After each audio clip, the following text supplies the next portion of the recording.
आगरा के लाल शुभम गुप्ता राजौरी के बाजी माल इलाके में सुरक्षा बलों और आतंकियों के बीच मुठभेड़ में बलिदान हो गए। इस मुठभेड़ में 2 अफसर और 2 जवान बलिदान हुए हैं।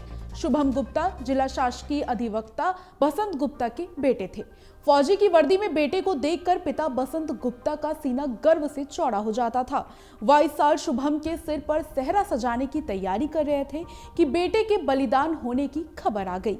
6 महीने पहले बेटा शुभम परिवार से मिलने आगरा आया था। जम्मू कश्मीर में तैनाती के बाद इसी सप्ताह वह आगरा आने का वादा कर रहे थे। बुधवार की शाम आगरा के डीजीसी क्राइम बसंत गुप्ता के लिए बुरी खबर लेकर आई। बेटे शुभम के बलिदान होने की जानकारी जैसे ही सेना के अफसरों ने बसंत गुप्ता को दी, उनकी आंखें आंसुओं में डूब गई। परिवार के सदस्यों को दिल पर पत्थर रखकर अपने बेटे की शहादत की खबर दे सके। पूरे परिवार का रो रो कर बुरा हाल था। छोटा भाई अपने बड़े भाई शुभम गुप्ता के आने का इंतजार कर रहा था। इस सप्ताह ही आगरा आना था। पिता बसंत गुप्ता कैप्टन बेटे के सिर पर सेहरा सजाने की योजना बना रहे थे, लेकिन सब अरमान धरे रह गए। सेना की सेवा में जाने की चाहत लिए शुभम ने साल 2015 में ट्रेनिंग शुरू की और साल 2018 में उन्हें सेना में कमीशन मिला। बेहद जाबांज और निडर शुभम ने स्पेशल फोर्सेस की कठिन ट्रेनिंग की ओर सेना में कई ऑपरेशनों को अंजाम दिया।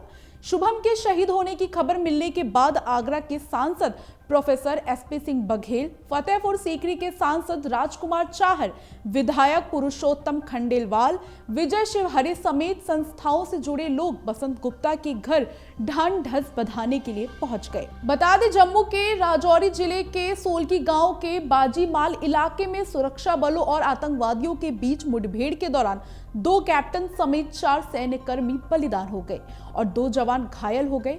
नागरिकों को बचाते हुए सुरक्षा बलों पर अचानक आतंकियों ने हमला कर दिया। महिलाओं और बच्चों की सुरक्षा में जवानों ने अपना सर्वोच्च बलिदान दे दिया। बुधवार सुबह 10 बजे शुरू हुई मुठभेड़ रात 7 बजे तक जारी रही। अंधेरा होने के कारण 9 घंटे बाद गोलीबारी बंद कर दी गई है, लेकिन सुरक्षा बलों ने दोनों दहशतगर्दों को घेर डाल रखा है। बलिदान अधिकारियों की पहचान कर्नाटक के कैप्टन एमपी प्रांजल 63 RR, सिंगल आगरा के कैप्टन शुभम नौपेरा और जम्मू के पूंछ के हवलदार माजिद नौपेरा के रूप में हुई। एक बलिदानी की पहचान अभी नहीं बताई गई है। नौपेरा के मेजर मेहरा के हाथ और छाती में चोट आई है। उन्हें उधमपुर के कमांड अस्पताल में एयरलिफ्ट कर पहुंचाया गया है। यहां उनकी हालत स्थिर है। एक घायल जवान का इलाज राजौरी में 50 जनरल अस्पताल में चल रहा है। फिलहाल शहीदों और घायलों की पहचान को लेकर सेना कोई आधिकारिक बयान जारी नहीं किया है। जानकारी के अनुसार रविवार देर शाम इलाके में 2 आतंकियों के मौजूद होने की सूचना के बाद से सेना, जम्मू कश्मीर पुलिस और सीआरपीएफ के जवान 4 दिन से तलाशी अभियान चला रहे थे।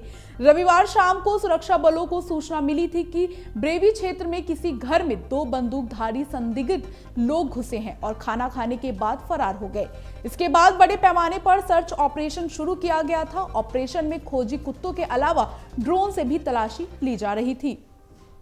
सीआरपीएफ ने अपने कोबरा कमांडो भी आतंकियों की तलाश में उतारे थे। बुधवार सुबह सुरक्षा बल ने क्षेत्र में घुसे आतंकियों को ढूंढ निकाला और इसके बाद दोनों ओर से गोलीबारी शुरू हो गई, जो रात 7 बजकर जाकर थमी। सूत्रों के मुताबिक घिरे हुए दोनों आतंकवादियों को ढेरे करने के लिए अतिरिक्त सैन्य बल बुलाए गए हैं। घेरे को और मजबूत बनाया जा रहा है। अधिकारियों ने बताया कि अतिरिक्त सैनिकों को शामिल करके ऑपरेशन तेज कर दिया गया है। दोनों आतंकवादी विदेशी नागरिक प्रतीत होते हैं और रविवार से इलाके में घुस रहे थे। उन्होंने कहा कि उन्होंने एक पूजा स्थल में शरण ले रखी थी। व्हाइट नाइट कोर ने एक्स पर कहा सर्वोच्च बलिदान को सलाम। एक्स पर एक पोस्ट में सेना की व्हाइट नाइट कोर ने कहा कि सर्वोच्च बलिदान को सलाम। विशिष्ट खुफिया जानकारी के आधार पर रविवार को राजौरी के कालाकोट इलाके में संयुक्त अभियान शुरू किया गया। तीव्र गोलीबारी हुई। भारतीय सेना की उच्चतम परंपराओं में महिलाओं और बच्चों को होने वाली क्षति को रोकने की कोशिश में अपने बहादुरों द्वारा वीरता और बलिदान के बीच आतंकवादी घायल हो गए हैं और घिरे हुए हैं। अगर आप ये वीडियो YouTube पर देख रहे हैं तो हमारे चैनल को सब्सक्राइब करें और बेल आइकन को दबाना ना भूलें। अगर आप Facebook पर ये वीडियो देख रहे हैं तो हमारे पेज को लाइक करें।